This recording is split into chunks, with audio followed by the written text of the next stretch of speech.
Hey sports fans, Coach Nick here and welcome to BBallBreakdown. First things first, head over to our .com for an exclusive retro breakdown by our guest Coach Daniel, who looked at the 2006 Phoenix Suns 7 seconds or less, run by Steve Nash and Mike D'Antoni. Really cool stuff, and he explains how it worked. Well, now let's talk about Brandon Jennings versus Brandon Knight, because last year we had a pretty popular breakdown as to why Jennings was still a free agent. And after the trade went through between the Bucks and the Pistons, I was looking through the stats just recently and I was really surprised by, well, how good Brandon Knight's stats looked. So let's break into how this trade ended up for both teams and who won it. In the middle of last summer, we were surprised when a breakdown on why Brandon Jennings was still a free agent blew up across social media. We pointed to shot selection and shot percentage as the main culprits, and it wasn't long after that the Pistons decided to trade their young point guard Brandon Knight for him. In a tale of two Brandons, let's look at how each player performed on offense last year to see which team got the better of the deal. While the Pistons included Vyacheslav Kravtsov and Chris Middleton to somewhat balance the salaries, Kravtsov was promptly traded to the Suns while Middleton became a starter and elite three-point shooter. Now, let's jump into the Brandon comparisons.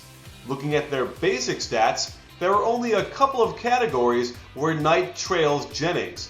One reason Jennings leads in assists is because he had a lot more opportunities based on his teammates.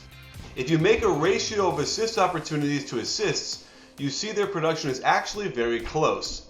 Jennings was able to average 1 assist per 8 passes thrown compared to Knight's 12 passes for each assist.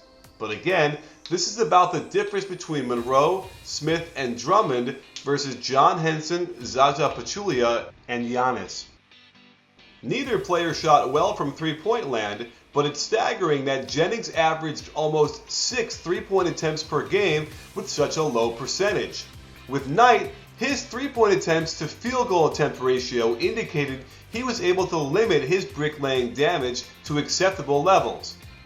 Point guards have certain jobs they must fulfill, and driving to the basket is certainly one of them. According to SportView, Knight got to the basket one more time per game and scored a lot better on those drives, as well as created more points for his teammates compared to Jennings. Each player spotted up almost the same amount of time, but the results were significantly different. In catch and shoot opportunities, Knight ranked in the 48th percentile, while Jennings trailed in the 40th.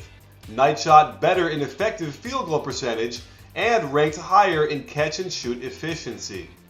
Creating fouls and free throws is another essential job for an NBA point guard, and Brandon Knight averaged more free throws per game and was more efficient at getting those free throws. Let's break into the win shares. Arturo Galletti of Box Score Geeks provided some interesting insight. Their real plus minus shows a gap in favor of Knight, while wins per 48 shows that Brandon Jennings contributed more. While the margin is small, and each player had certain categories where they were better than the other, it seems that Brandon Knight had the better year overall. Even if it was even, Knight is 3 years younger than Jennings, more likely to improve, and is making a fraction of Jennings' salary. While Arturo's salary projections indicate that Jennings is paid a fair salary, the Bucks are making out like thieves for the money they're saving on Knight's fair market value. Let's not forget, the Bucks got another decent player who started 64 games for them, so this deal is almost completely lopsided. The same issues we pointed out about Brandon Jennings last summer were made worse by playing him alongside an incompatible lineup.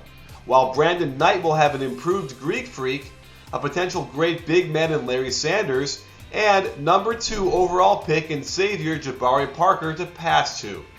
One saving grace for Jennings is that he'll have Stan Van Gundy as a coach, who at this point is clearly better than new Bucks coach Jason Kidd.